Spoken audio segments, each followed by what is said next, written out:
Assalamualaikum warahmatullahi wabarakatuh. Selamat pagi, selamat siang, selamat sore, dan selamat malam. Perkenalkan, nama saya DH Aning Sekarwiyanti. Perkenalkan, nama saya Ernani Uswatun Hasanah. Perkenalkan, nama saya Istiqomah.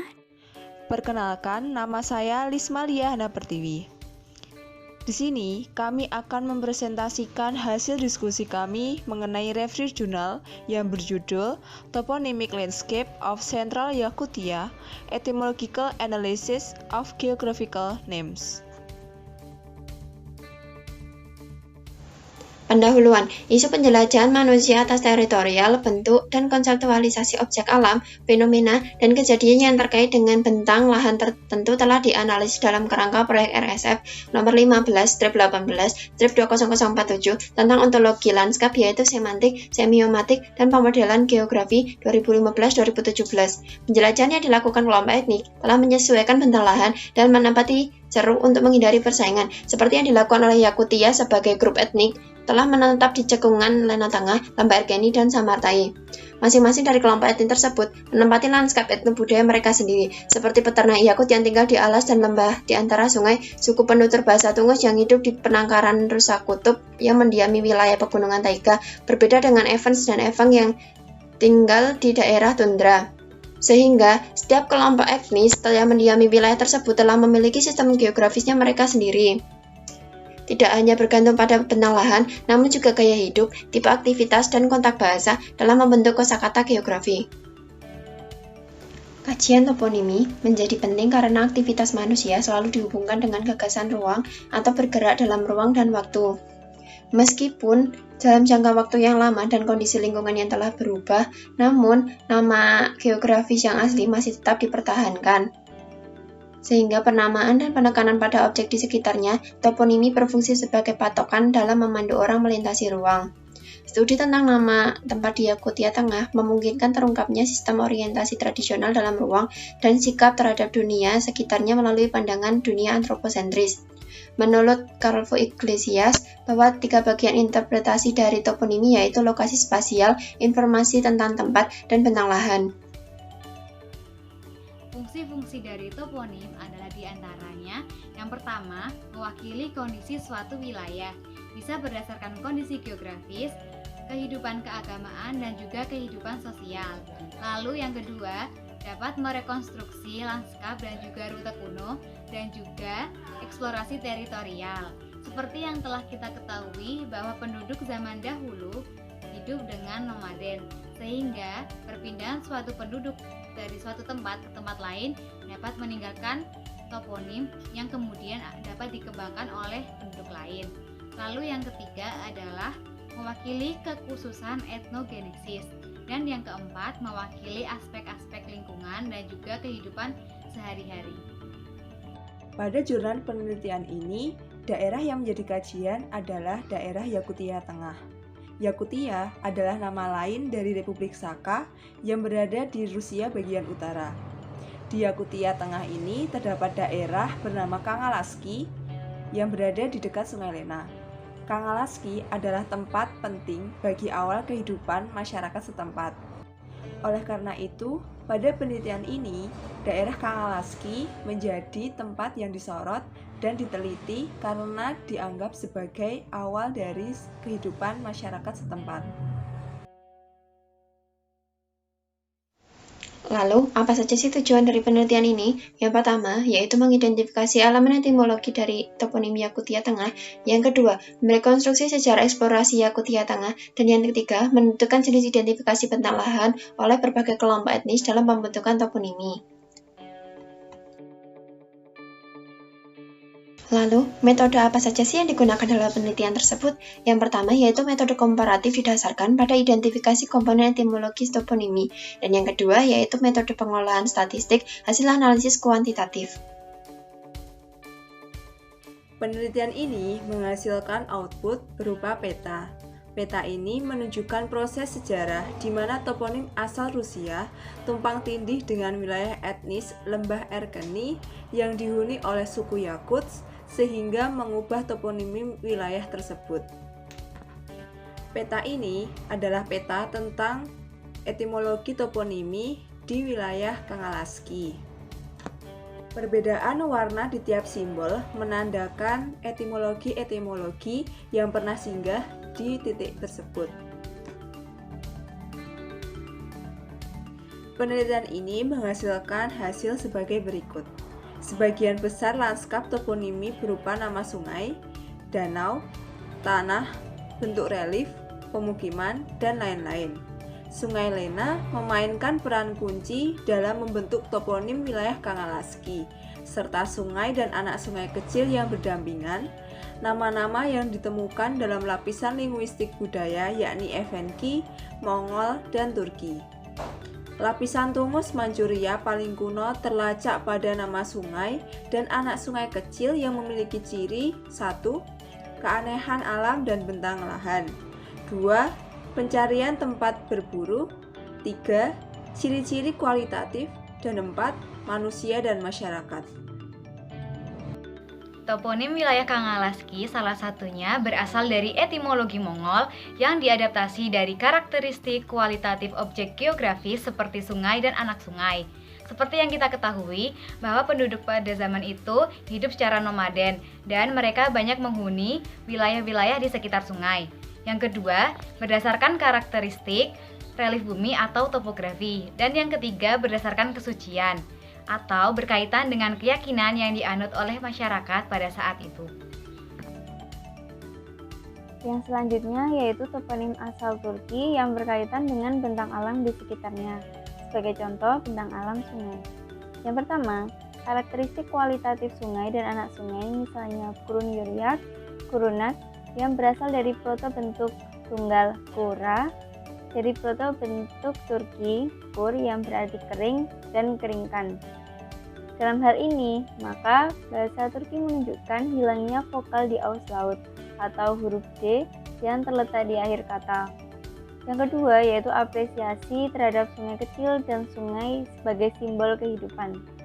Yang perlu diperhatikan secara khusus dalam nama sungai dan sungai kecil yang berasal dari etimologi umum Turki.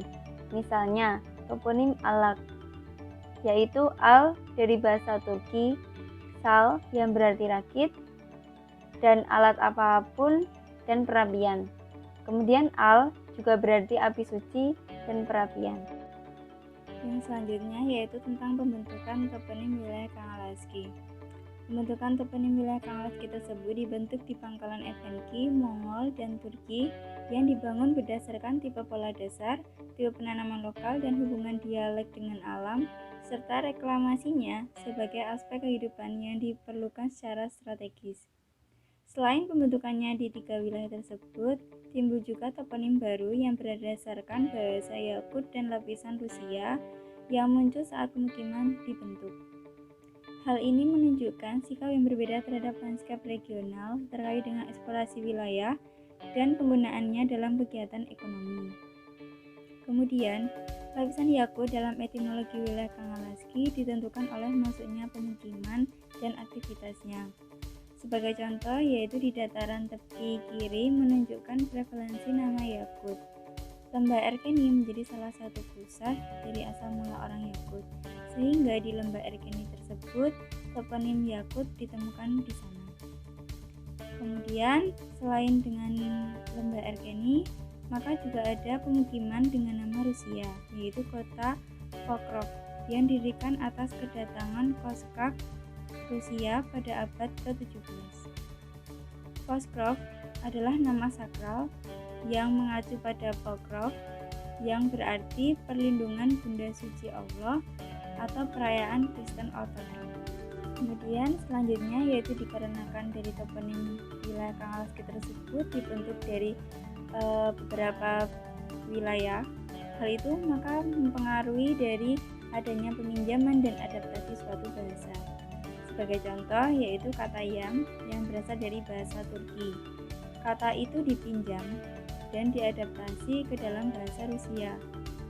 Yam dari bahasa Turki yang artinya stasiun pos atau kuda pos. Penduduk Kangalaski menjadikan pulau sebagai basis utama untuk pembudidayaan ternak. Nama pulau di Kangalaski ini diberi nama sebagai bentuk apresiasi terhadap pulau karena telah menyediakan makanan, menjadi sumber kehidupan, dan lain-lain. Contohnya adalah nama bernama Utelir yang berarti penyedia makanan.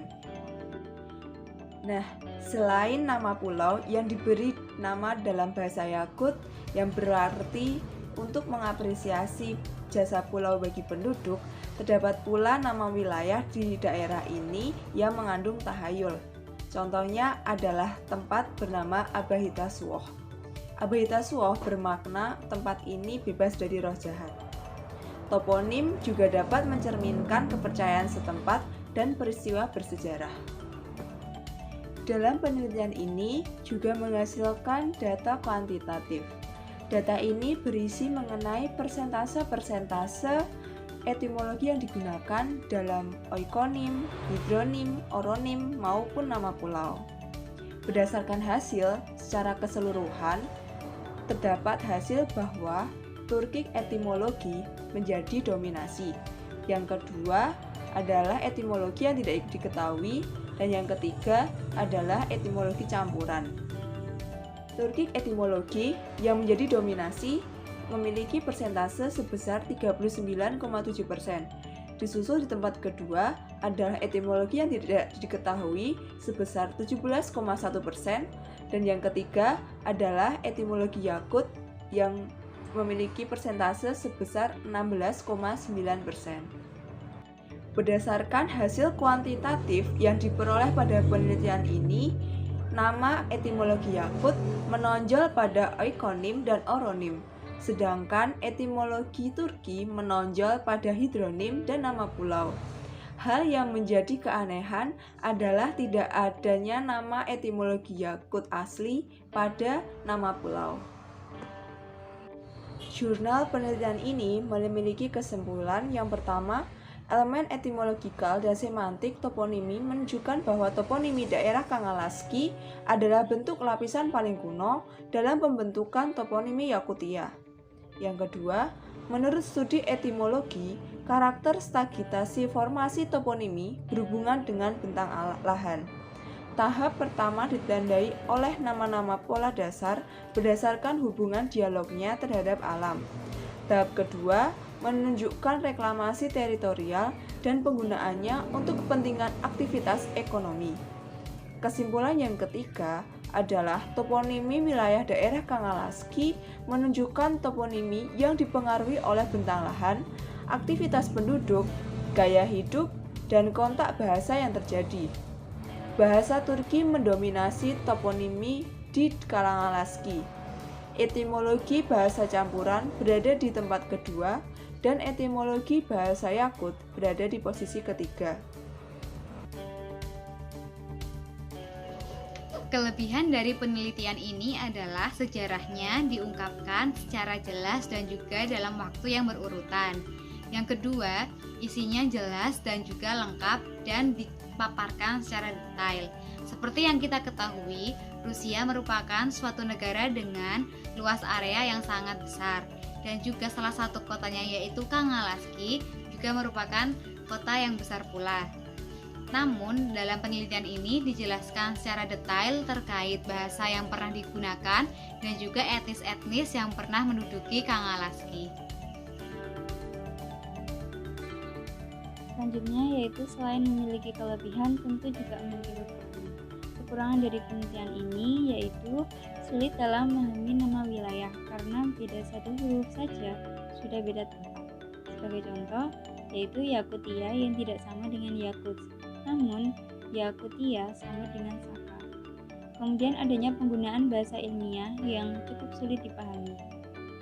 Kemudian sejarah juga sulit dipahami karena bukan merupakan warga lokal dan namanya yang sulit diucapkan.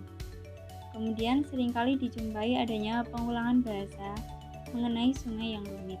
Maka kekurangan dari penelitian ini disebabkan oleh adanya pembentukan dari toponim wilayah Kangalaski di berbagai macam daerah, sehingga interaksi dari masyarakat kemudian aktivitas masyarakat tersebut menyebabkan adanya toponim yang sangat beragam. Kemudian mengenai peluang penelitian ini dilakukan di Indonesia sepertinya akan sulit dilakukan karena sumber sejarah yang terbatas di Indonesia. Sampai saat ini, sumber sejarah Indonesia sangat terbatas dan sulit ditemukan. Untuk tantangan atau hambatan, jika penelitian ini dilakukan untuk penelitian skripsi, UPKM maupun penelitian mandiri, adalah terbatasnya sumber sejarah yang akan menjadikan sumber utama dalam penelitian. Yang kedua adalah terbatasnya waktu. Waktu yang digunakan untuk penelitian ini tentu akan sangat lama, ditambah dengan terbatasnya sumber sehingga memerlukan waktu yang sangat lama untuk riset dan kajian. Dan yang ketiga adalah terdapatnya banyak versi di beberapa wilayah mengenai sejarah nama wilayah sehingga akan menimbulkan ketidakpastian dalam informasi. Sekian presentasi dari kelompok kami, kurang lebihnya mohon maaf. Wassalamualaikum warahmatullahi wabarakatuh.